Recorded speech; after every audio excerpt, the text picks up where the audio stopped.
What is going on guys? AETV here. Samahan nyo akong i-review natin itong bagong alaga natin, BMW F900R.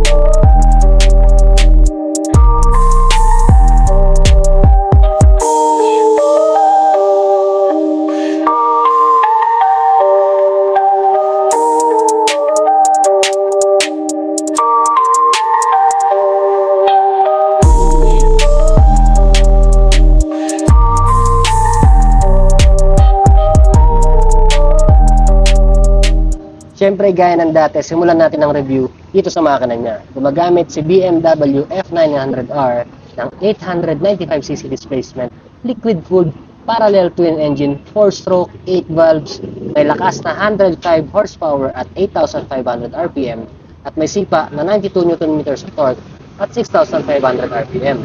May fuel tank capacity na 13 liters, may seat height na 815 mm, may bigat na 211 kilograms at nabibili itong sport variant ng 795,000 pesos. Meron din siyang standard variant na 665,000 pesos. Mamaya babanggitin ko sa inyo kung ano yung mga pinagkaiba nila, kung ano yung wala yung standard variant na meron dito ang sport variant. Para sa front tire, meron tayong size na 120/70 Rim 17. Meron tayong dual floating disc brake na merong size na 320 mm. 4-piston radial caliper na Brembo. At syempre, meron tayong ABS na BMW Motorrad.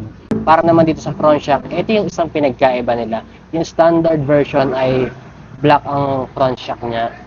So, meron tayo dito 43mm upside down telescopic fork na merong 135 mm na suspension bracket. Sa gulong niya naman sa likod, meron siyang stock size na 180/55 Rim 17. Pero ito kasi, aftermarket na siya. Ang nakalagay na dito ay 190/55. Meron tayo dito single disc na 265mm. Siyempre, ABS na rin yung likod nila. Ito pa yung isang pinagkaiba nila sa standard version. Itong rear shock niya. Single shock na adjustable ang preload at rebound. Yung sinasabi kong pinagkaiba nila is itong ESA na nasa likod.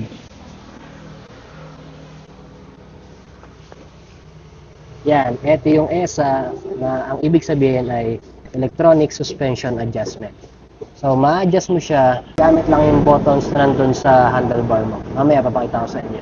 So, tapos na tayo sa engine, sa sizes ng gulong, at sa mga shocks niya. Check naman natin yung exterior design niya. Aftermarket, Evotech na yung nakalagay dyan. Nung kinuha natin to, kung napanood nyo yung video natin, naka-bar end siya, wala tayong masyado makita. So, nagpalit tayo ng medyo sporty na side mirror. F900R na logo. LED na signal light. Ito ay aftermarket na. BMW na logo dito. At dahil nga sport to, meron tayo dyang decals na sport. Also, ito ay aftermarket. Aftermarket din tong crash guard na to.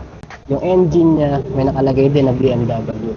Meron tayong maiksing foot peg at merong maiksing banking indicator. At sa pillion, ganun din, hindi siya ganun kahaba. Ito ay aftermarket din. Para naman sa upuan, single seat lang siya na merong stitching na nakalagay na F900.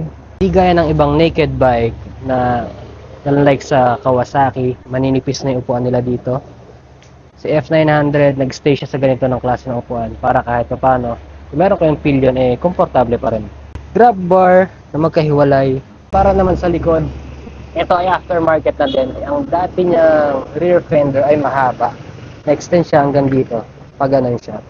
LED rin na taillight. Aftermarket na pipe Akrapovic carbon. At dahil nga wala na tayong rear fender, naka-tire hugger na tayo. BMW logo dito and may nakalagay dito ng F900R. Ang isa nakakatuwa dito, majority ng tornilyo niya may nakalagay na BMW. Yeah, may nakalagay din dyan BMW. Nakalagay din dito na BMW. Meron din tayo dyan BMW. Kahit dito sa kabila ang mga BMW. Dahil nandito na rin lang tayo, si F900R ay merong quick shift. Hindi lang yan ang meron siya, marami pang ipapakita sa inyo. Meron tayong 6.5 inches TFT display. makikita mo dito ang total odometer niya. Pagbukas mo, lalabas ang total odo mo. And then automatic na magpapalit siya sa gas gauge. Para mapalitan mo siya, mamaya papakita ko sa inyo, makikita mo dito ang riding mode mo, tachometer, speedometer, gear indicator, ABS indicator, traction control indicator. Nandito ang temperature, at ito ang iyong indicator ng adaptive headlight. Para mapalitan mo to, kailangan mong pindutin itong menu. Pindutin mo pataas. Total odometer, trip 1, fuel consumption.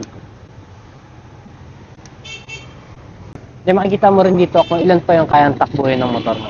Para mapunta ka sa settings, kailangan mo gamitin itong wonder wheel na tinatawag nila. Press mo muna yung menu. Yan. Tapos para malipat mo siya, click mo to. Right, left.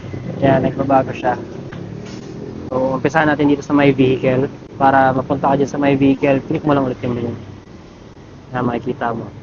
Kalagay na dito yung service dahil sabi nung pinagawa na natin nakaraan, kaka-change lang nila ang problema. Hindi pa nila nadala sa kasa para ipa-reset. Pag pinress mo yung right, ito yung makikita natin. Right again. Then next, itong sport. Pag pumunta tayo dyan, makikita nyo dito. Dito makikita nyo kung ilang degree na kayo ng dilim. So, feeling ko, itong motor na to ay pwede ipang track. Pwede nyo palitan to. Pindutin nyo lang ulit yung wonder wheel na papunta sa kanan. Dalawa yung pwede nyong pagpilian. Para mag-back, press nyo lang ulit yung menu. Up naman. Then next, navigation, media. Hindi natin sila maklik dahil wala pa tayo ng app. Telephone, dito punta tayo sa settings. Natin menu, vehicle settings, lights, auto daytime light. Naka-on na tayo. Makita niya, may check na dyan. Lap timer. Hindi na naman natin ito ginagalaw. Shift light. On, off. Yun yung umiilaw siya dito kapag inabot mo na yung nakaset mo na RPM. Ito mo siya makikita. Pwede mong iset yan. Pwede mo siyang babaan. Pero syempre, doon na tayo sa ganito. And ng RPM, brightness. Ito yung sinasabi ko sa inyo kanina. Umiilaw na yan. Pwede nyo lakasan pa yan. Okay na tayo sa 30. Maliwanag naman na. Frequency, hindi natin gagalawin. Dynamic Pro Riding Mode. Yan.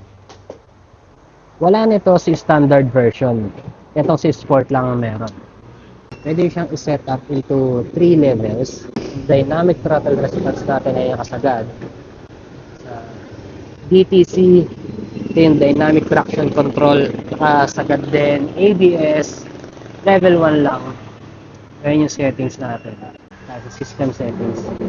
Date and time, alam na natin yan. Units, speed, kilometer per hour. Consumption natin ay kilometer per liter at ang temperature na gamit natin. Siyempre, nasa Pinas tayo. Connections. Hindi pa tayo nakapag-download nga ng app.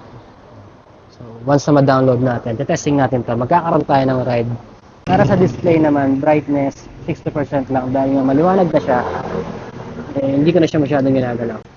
Information, licenses, at yung software version. Ito si F900R Sport ay merong 4 na riding modes. Para malipat mo yan, kailangan mong pindutin ito. Yan, nakalagay mo. Nasa road tayo. Lipat natin. Dynamic, Dynamic Pro, saka rain mode. Guys, keyless nga pala siya. Pinipindot lang siya. Para ma-lock mo siya, kailangan mo lang i-hold. Yun, may maririnig kayo. Mararamdaman nyo rin yun na nag-lock na siya. Para ma-unlock nyo, isang pindot lang ulit. Isang pindot ulit. Para mag-on. So, to the left handlebar, nandito ang ating hazard button. Andito yung adaptive light button. Menu button, up and down. Ito yung wonder wheel. Ito ay button para sa ESA, traction control. Signal light switch at itong maliit na busina.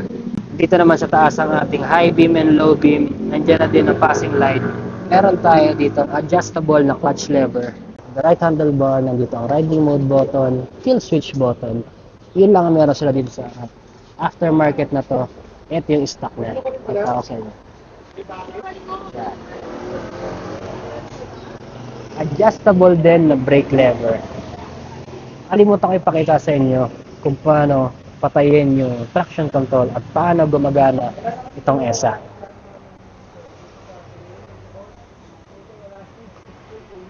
So, para mapatay mo yung traction control, kailangan mo lang i-hold to. Yan. Yan, ito yung hinold natin. Nakita nyo dyan, naka-off na. Para mabuksan, hold mo lang ulit siya. Ano yan? Hindi yung suspension natin sa likod para ma-adjust natin. Press mo lang ulit yan. Naka-dynamic siya. Ngayon, medyo matigas. Pag nilagay mo siya sa road, mararamdaman mo na lumalambot yung suspension mo sa likod. Para doon sa sinasabi ko kanina na adaptive light, ito. Yan siya.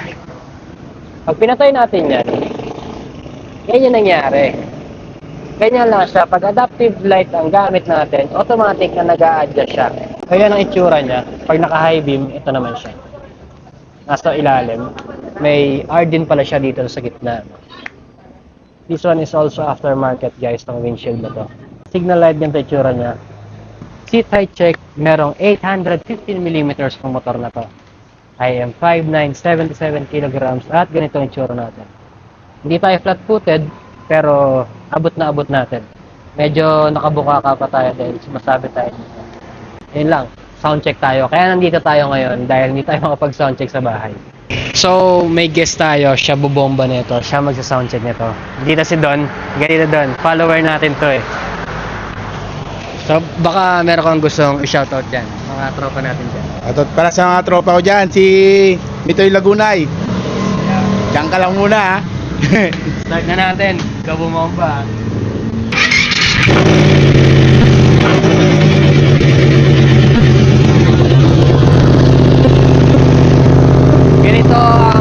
Ganito ang cold start nito. Kailangan ko ilapit yung mic dahil sobrang ingay nito. Pero mabilis naman siya bumaba. O yan, patesting natin si Don. Dito tayo sa likod ko.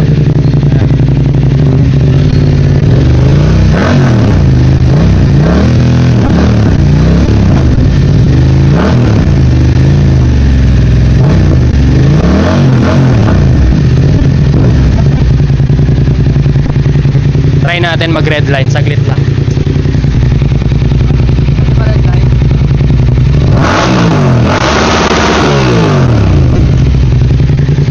Okay na, sobrang ingay. So yun lang muna yung video natin ngayon, maiksi lang muna dahil medyo hindi maganda yung panahon. Dumidilim na, hindi natin matitest drive at medyo maulan. Abangan nyo na lang yung ride natin. Doon natin ito susubukan. Dito nga pala tayo ngayon sa M5 dito sa BF Homes sa may Tropical Ave. Yan. Maraming salamat. May ihawan na rin sila dito. Yan sila ate. Kung nagustuhan nyo itong video na to, please don't forget to subscribe. Leave a like and comment. Share this video and ring the notification bell. Kita-kits tayo sa susunod na biyahe. Gagamitin natin to. Malupit yung lineup natin nun. Oh. Kita-kits.